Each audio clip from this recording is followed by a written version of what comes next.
He posted it on the anniversary. Not the first anniversary, the second one. Exactly 2 years to the day after he beat a grandmother to death with his bare hands and a pair of tailor shears, he opened his phone, picked out a cartoon character holding a bloody saw, and typed a joke underneath it about running out of places to hide bodies. Then he hit post. And nobody stopped scrolling. Nobody flagged it. Nobody connected it to anything because as far as the entire state of Utah knew, the man who murdered Sherry Black didn't have a face yet. He didn't have a name. He was a blood type, a palm print, and a designer belt left behind at a crime scene that refused to give up its secrets. For 10 years, that is exactly what he was. A ghost built out of forensic evidence. Investigators had more physical evidence than almost any cold case in American history. His own blood, pooled on the floor where he cut himself during the struggle. His fingerprints on the walls. A bloody palm print. Even his belt, left lying next to the body like he'd walked out of the store half-dressed. And still, for a full decade, none of it led anywhere. He got married during those 10 years. He held down a job. He built what looked, from the outside, like an ordinary life, less than a mile from the bookstore where he left a woman dying on the floor of her own stockroom. This is the story of how that changed. Not because of a lucky break, not because of a guilty conscience, not because someone finally talked. It changed because of a piece of technology that, in the year this murder happened, didn't even exist yet.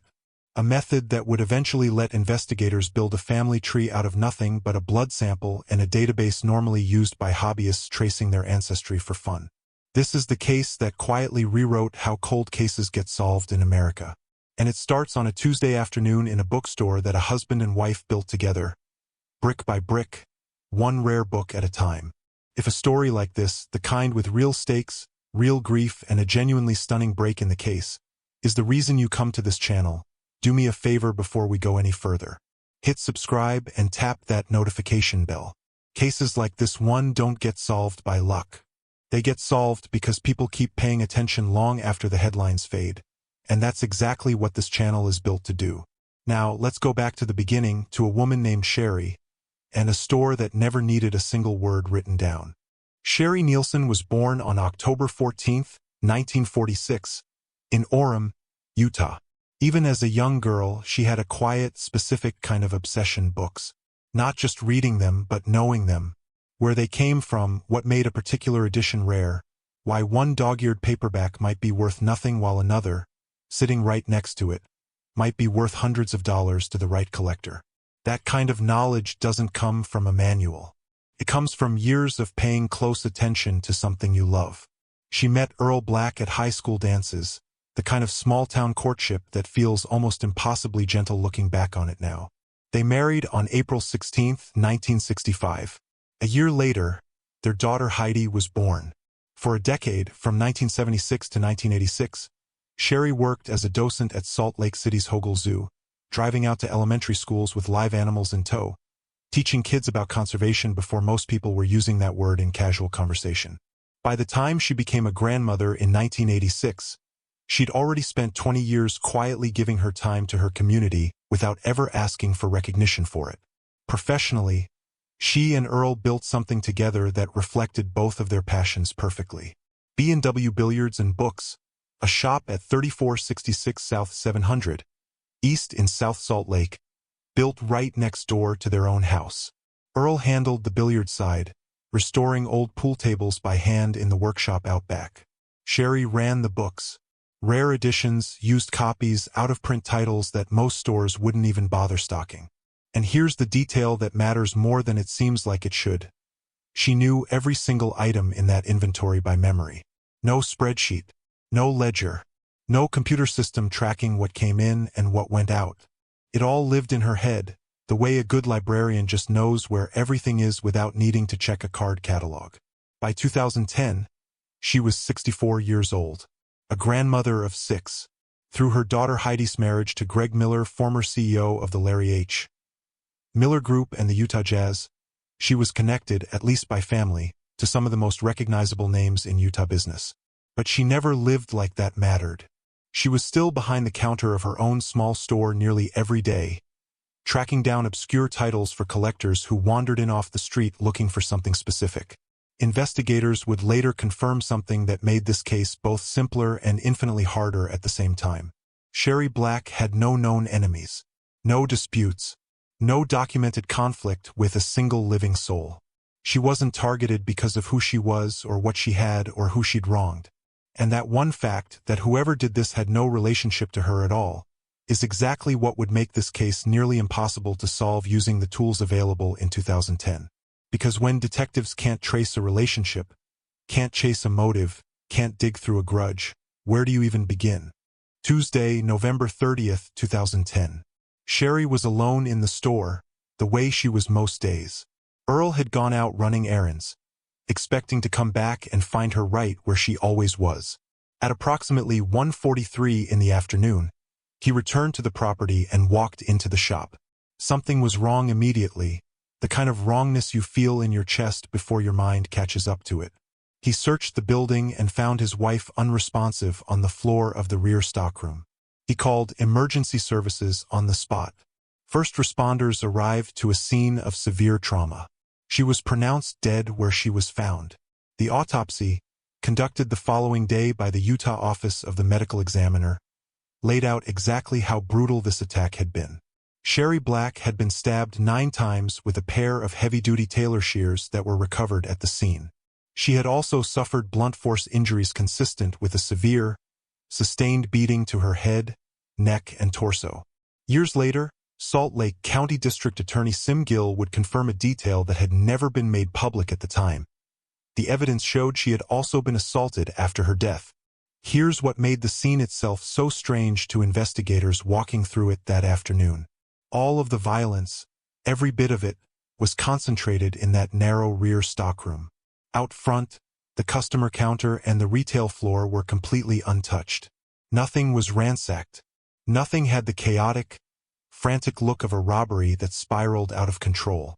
And because Sherry kept her entire inventory in her head instead of on paper, investigators couldn't even determine whether anything had actually been stolen. There was no ledger to check against the shelves. If a rare, valuable book had walked out that door with the killer, there would be no way for anyone to ever know. But whoever did this left behind something no criminal wants to leave at a murder scene. Pooled and smeared near the body was blood that did not belong to Sherry Black.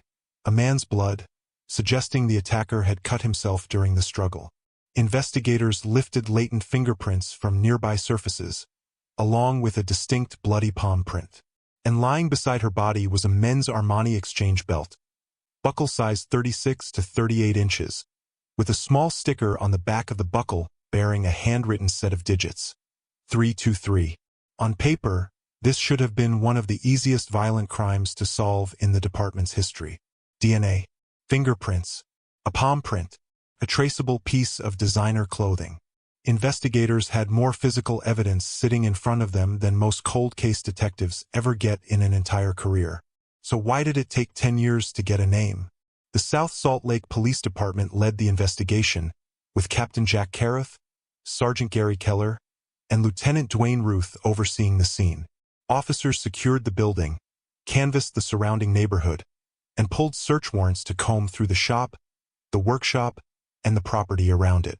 Earl Black and the rest of the family cooperated fully, sat through elimination interviews, and were cleared almost immediately. This was not a domestic case. This was someone from entirely outside Sherry's world. In December of 2010, police went public with photographs of the Armani exchange belt, hoping that strange handwritten 323 sticker might jog someone's memory. A thrift store clerk, a pawn shop worker, anyone who might place where that tag had come from. The Black and Miller families put up a $50,000 reward for information.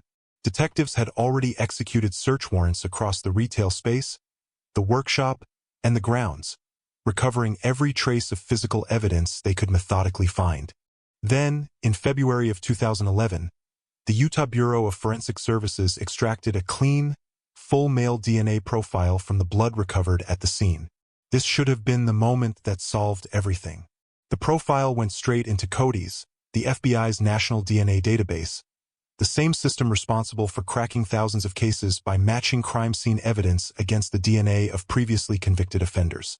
Came back with nothing. No match anywhere in the country.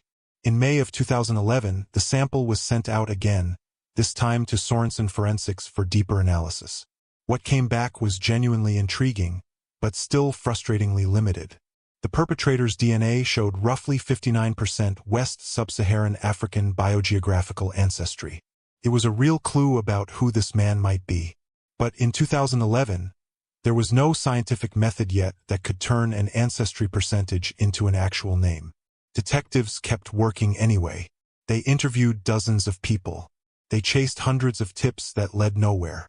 They collected voluntary DNA samples from persons of interest, one after another, and compared every one of them against the profile from the scene. None of it connected to anything. And underneath all of that effort sat one detail that nobody in the department knew yet. A detail that would eventually explain the entire decade of silence, and it had nothing to do with the quality of the detective work at all. Before we get into what that detail actually was, I want to say something directly to you if you're still with me at this point. This isn't a story about incompetence. It's a story about a system with a blind spot nobody saw coming, and about a family that refused to let that blind spot stay open for the next victim. If that kind of persistence means something to you, drop a comment and tell me where you're watching from. It genuinely helps the story reach the people who need to hear it, and it helps me know you're still here with me. Now let's talk about the one piece of paperwork that kept this killer invisible for a decade. 6 weeks before Sherry Black was murdered, on September 16, 2010, a 19-year-old named Adam Antonio Spencer Durborough was arrested for shoplifting in West Valley City. He pleaded guilty on October 27, 2010, and received probation, along with a suspended 60-day jail sentence. Under Utah law at the time, DNA collection was mandatory for anyone convicted of a felony or a Class A misdemeanor. Durborough's shoplifting charge was a Class B misdemeanor, a category that fell just below the legal line requiring a sample to be taken. So even though his blood was, at that very moment, sitting in an evidence locker less than a mile from where Sherry Black would be murdered 6 weeks later, his genetic profile was never entered into CODIS. There was simply nothing in the system to match against because the law never asked for it. Then, on January 15, 2011, 6 weeks after the murder, Durborough was arrested again, this time for theft. He pleaded guilty on February 1st and was sentenced to 180 days in jail. He was released early due to jail overcrowding. And again, no DNA collection followed. Sit with that for a second. Twice, within months of this murder, this man was sitting in police custody. Twice, the system had a legal opening to take his DNA. Twice, it didn't happen because of a single statutory line drawn between two categories of misdemeanor that most people would never even think to question. Add to that the complete absence of any personal connection between Sherry Black and her killer. No relationship, no financial trail, no argument, nothing for detectives to follow through phone records or bank statements, and you start to understand why this case sat frozen for so long. This wasn't a case that traditional detective work was ever built to solve. Interviews, canvases, financial digging. None of that works when the person responsible is a total stranger who has never once crossed paths with the victim before that afternoon. There was a third obstacle working against investigators, too, and it had nothing to do with DNA at all. Because Sherry kept her entire inventory in her memory instead of on paper, there was no way to generate a list of what, if anything, might have gone missing from the shop. That closed off an entire avenue of investigation. Tracking stolen merchandise through pawn shops, online auctions, or antique dealers simply wasn't possible when nobody could say with certainty what had actually been taken, if anything had been taken at all. Even the Armani exchange belt, the single most publicized piece of evidence in the entire case, hit its own dead end. That handwritten 323 sticker on the buckle never traced back to a specific retail transaction or point of sale. It was a distinctive, photographed, publicized object that stayed functionally silent for years. The case went formally cold in 2013. The Unified Police Department's Cold Case Unit joined the investigation alongside South Salt Lake Police, but for years, the file simply sat there, full of evidence, empty of answers. What it needed wasn't more manpower. It needed a kind of technology that, quite literally, didn't exist yet. Between 2011 and 2017, the case inched forward in small, almost experimental steps. In February of 2012, the Vidic Society, a group of forensic experts known for taking on stubborn cold cases, spent a week reviewing the file, producing behavioral profiles and recommending that detectives revisit the biological evidence using newer testing methods. They came back for a second review in May of 2015, this time pushing for probabilistic genotyping and next-generation sequencing, both relatively new forensic tools at the time. Then came November 30th, 2017, the 7th anniversary of Sherry Black's murder. On that date, police unveiled something the public had never seen in this case before: composite images generated by Parabon Nanolabs using a system called Snapshot, built on DNA phenotyping. Here's what that actually means in plain terms. Scientists can analyze single nucleotide polymorphisms, tiny variations in DNA, to predict physical traits with genuine statistical confidence. In this case, the analysis produced a 97.8% probability of light brown skin, a 99.6% probability of black hair, and a 55.2% probability of brown or black eyes. From there, Parabon generated composite sketches showing what their suspect might have looked like at 3 different ages: 25, 38, and 52. It was an unsettling thing to watch unfold in public. An unknown man's face, pieced back together entirely from blood he'd left behind at a murder scene 7 years earlier. But a composite sketch still isn't a name. It's a description, not an identity. The real turning point in this case was still coming, and it would arrive through a tool that most people at the time had never even heard of. Before we get to that breakthrough, because it genuinely is one of the most fascinating pieces of modern forensic science you'll hear about this year, I want to ask you for something small. If this story has your full attention right now, hit that like button. It sounds like a throwaway ask, I know, but it's the single biggest signal that tells other people this story is worth their time too. And it's the reason cases like Sherry's keep finding new audiences years after the headlines faded. Okay, let's talk about how a distant cousin on a genealogy website ended up cracking a 10-year-old murder. In 2018, the case was formally reassigned to Unified Police Department cold case detective Ben Pender, who took over as lead investigator. Pender partnered with Parabon Nanolabs to pursue something called investigative genetic genealogy, IgG for short. The concept behind IgG is fundamentally different from a standard CODIS search. Instead of looking for a direct match to a known criminal offender already in a law enforcement database, investigators upload a crime scene DNA profile to public genealogy databases, the same kind of databases ordinary people use to build family trees or track down long-lost relatives. Even if the actual suspect has never submitted their own DNA anywhere, a distant cousin, an aunt, or a grandparent might have. From there, genealogists work backward, painstakingly building out family trees until the branches converge on a single living person who fits the age, the location, and the biological profile of the suspect. On September 18, 2020, that's exactly what happened. The DNA profile from the Sherry Black crime scene, uploaded to GEDmatch, returned matches to distant relatives. None of them were close enough to be a parent or a sibling, the kind of connection that would immediately give investigators a name. These were third or fourth cousin matches, the kind that, sitting alone, mean almost nothing. But genetic genealogy was never really about finding one perfect match. It's about slowly building outward from dozens of imperfect ones until multiple branches of a family tree start pointing toward the exact same intersection. Detective Pender began tracing that intersection, branch by branch, and it eventually led him to a single man living in California.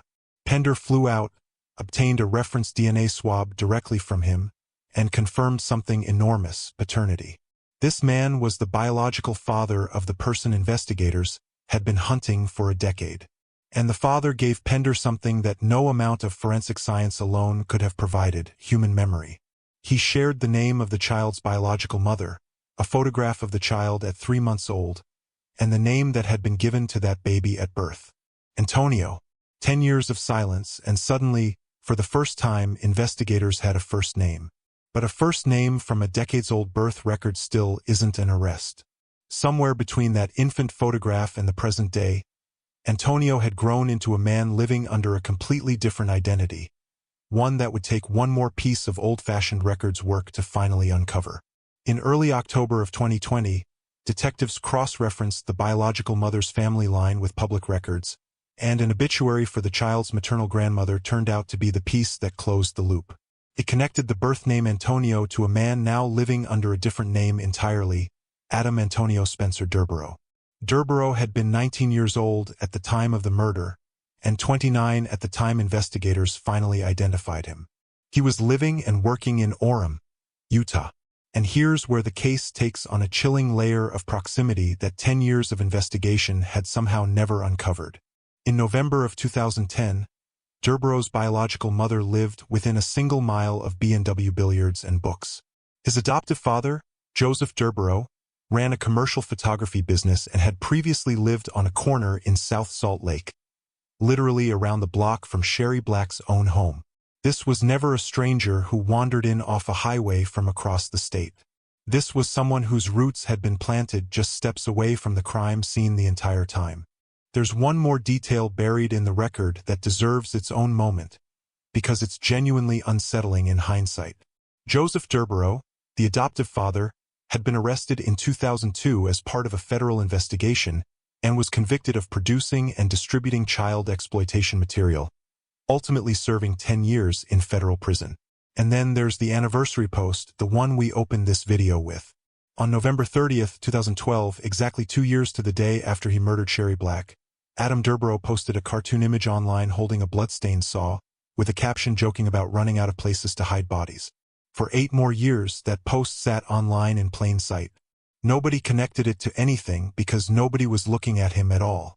Now, in October of 2020, investigators finally had a name, a face, and an address. The only thing left to do was confirm it, and make absolutely sure he couldn't run.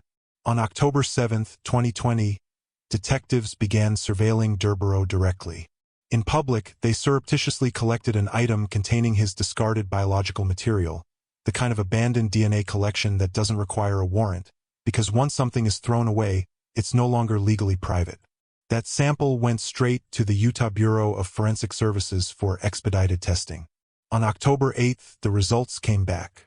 A match to the male blood recovered from the stockroom floor a decade earlier. Fingerprint and palm print comparisons quickly confirmed the same thing. Every major piece of physical evidence from November 30, 2010, now pointed to one specific living, breathing person. On the morning of Saturday, October 10, 2020, officers from the Unified Police Department and South Salt Lake Police Department conducted a traffic stop near Durborough's Orem home as he was on his way to work. He was taken into custody without incident. At the station, after being read his Miranda rights, Durborough waived his right to an attorney and gave a full confession detailing his role in Sherry Black's murder. He was booked into Salt Lake County Jail on felony charges of aggravated murder and aggravated burglary. 10 years, 10 months, and 10 days after Sherry Black's body was found, the man responsible was finally in handcuffs. But an arrest and a confession still had to survive the courtroom. On October 26, 2020, Salt Lake County District Attorney Sim Gill formally filed first-degree felony charges of aggravated murder and aggravated burglary. Nearly a year later, on October 4, 2021, Durborough appeared before 3rd District Judge Randall Scanchi and entered a guilty plea to aggravated murder. D.A. Gill was clear with the public that no deals or sentencing concessions had been offered in exchange for that plea. This wasn't a negotiated reduction. It was a full and complete admission. On February 23, 2022, Judge Scanchi sentenced Adam Durborough to life imprisonment without the possibility of parole at the Utah State Prison. Afterward, D.A. Sim Gill spoke to reporters and summed up the entire 12-year journey in a single line, calling the outcome an imperfect measure of justice, but the best the system could offer. It wasn't a triumphant statement. It was an honest one, an acknowledgement that no sentence, however severe, could ever undo what happened inside that stockroom in 2010. Could only close the file. The guilty plea also spared the Black family from sitting through a public trial where the most painful details of the crime, including the post-mortem assault, would have been laid out in open court. Throughout the proceedings, members of the Black and Miller families were present at every hearing, and by the time sentencing arrived, they publicly stood behind the life without parole outcome as the right resolution to a case that had taken more than a decade to even reach a courtroom. But for the people who loved Sherry Black, closing the case file was never going to be the same thing as closing the chapter completely. Heidi Miller, Sherry's daughter, had actually been fighting for stronger DNA collection laws long before her mother's killer was ever identified. Back in 2014, she advocated at the Utah Capitol for legislation aimed at expanding when law enforcement could legally collect DNA samples. Then, after her mother's case was finally solved using genetic genealogy, she pushed further. On March 3, 2023, the Utah legislature passed what's now informally known as the Sherry Black Bill, establishing formal state regulations governing how law enforcement can use genetic genealogy in criminal investigations, a direct legislative legacy of the exact technology that finally cracked her mother's case. The family also founded the Sherry Black Foundation, which funds cold case training symposiums for law enforcement across Utah, giving investigators access to the same advanced DNA methodologies that finally identified her killer. Law enforcement recognized the work behind the scenes, too. On March 21, 2022, the U.S. Department of Justice awarded Detective Ben Pender the Attorney General's Award for Distinguished Service in Policing, honoring the years of quiet, methodical genetic genealogy work that turned an ancestry percentage into a name and a name into a conviction. Zoom out from this single case, and the scale of the problem it represents gets even more staggering. Researchers tracking cold case data estimate that hundreds of thousands of homicides in the United States remain unsolved going back decades, and a huge number of those cases share the exact same obstacle that froze Sherry Black's file for 10 years. An offender whose DNA simply was never in the system, because they'd never been convicted of anything that legally required a sample. Investigative genetic genealogy has only existed in meaningful, real-world use since around 2018. It doesn't need the killer's own DNA to already be on file anywhere. It only needs a distant relative somewhere who was curious enough about their own family tree to spit into a tube. That single shift has started to change what unsolvable even means for cases exactly like this one. Sherry Black spent her life surrounded by books she knew by heart, in a shop she ran without ever needing to write a single word down. Her death for 10 years was defined by the exact opposite of that. A case with an overwhelming amount of evidence and absolutely no way to read it. What finally broke it open wasn't a lucky tip, and it wasn't a deathbed confession. It was a decade of forensic science slowly catching up to a crime scene that had been waiting patiently the entire time. A blood sample, a percentage of ancestry, composite sketch, a distant cousin on a genealogy website, a father in California who still remembered the name he gave his son decades earlier. 10 years is a long time to wait for justice. Long enough for a suspended shoplifting sentence to be forgotten entirely. Long enough for a cruel anniversary joke to disappear into an endless scroll of old social media posts. Long enough for a man to build what looked, from the outside, like an entire ordinary life, just a few miles from where he left his own blood on a stockroom floor. But for Sherry Black's family, justice eventually did come, and in the process it changed how cold cases get investigated across the entire state of Utah, and arguably across the country. A 10-year-old blood sample, sitting quietly in an evidence locker, turned out to be more patient than the man who left it there. If this case moved you even a little, if you found yourself thinking about Earl walking into that stockroom, or about a family that spent a decade turning grief into a law that will protect other families, that's exactly why this channel exists. Subscribe if you want more stories like this one, told with the same care and the same respect for the people who actually lived through them. And if you know someone who'd sit through every second of a story like this the way you just did, send it to them. These cases deserve to be remembered, not just solved. Thank you for watching, and I'll see you in the next one.